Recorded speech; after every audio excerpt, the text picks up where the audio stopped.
Hi Word Nerds! It is Wednesday, January 27th, and my first Word Nerd Wednesday.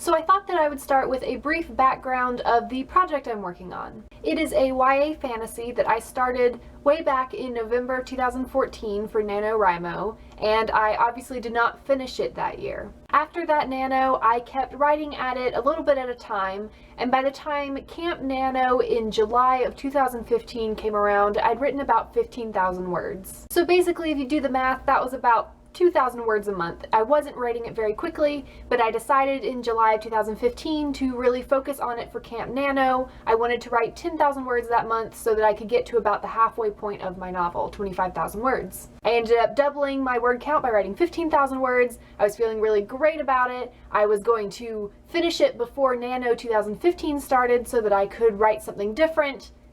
And then that didn't happen.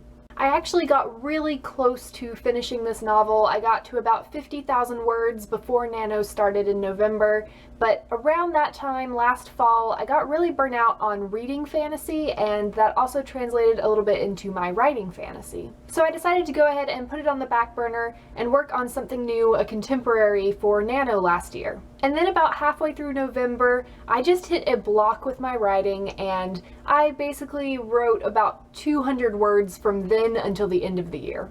I don't know what it was, possibly just my own laziness, but I had no motivation to write for quite a few weeks. But I realized during that time, while I was trying to push myself through the contemporary, that while I loved writing that story and I was enjoying it, it wasn't what I wanted to be writing right then. I missed my fantasy. I started to get excited about that manuscript again. I started looking back at my pins on Pinterest and listening to the playlists I'd made for it. I really missed my characters, but still I just could not get up the energy to really sit down and write.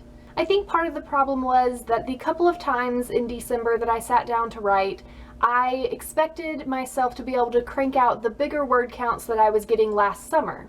The problem is that last summer I was writing nearly every day. I was immersed in my story. I was in the routine of writing. So I decided that with January and the new year, I was going to put aside my expectations for myself and big word counts, and I was just going to work on getting back into the story, back into the characters' minds. So this is my word count calendar for the month of January. I stole Kaylin's idea because I love it and it does help me get motivated. I will post a link to the video where she describes how this works and explains what she does. But basically each star on here represents 100 words written. Obviously I have not written much in January. It's about 2,000 words total, but I have written every week at least one day. So yeah, it's not perfect. I haven't written every day, I haven't written 10,000 words, but I've written something this month. I've written a lot more than I wrote last month. And this video has probably been kind of rambling and me just talking about my struggles, but hopefully it will help any of you who maybe have gotten out of the routine and are struggling to get back into it. It's okay if you aren't writing as much or as often as you were 3 months ago. It's okay if you're recovering from a writing slump to take some baby steps to get back into that routine of writing.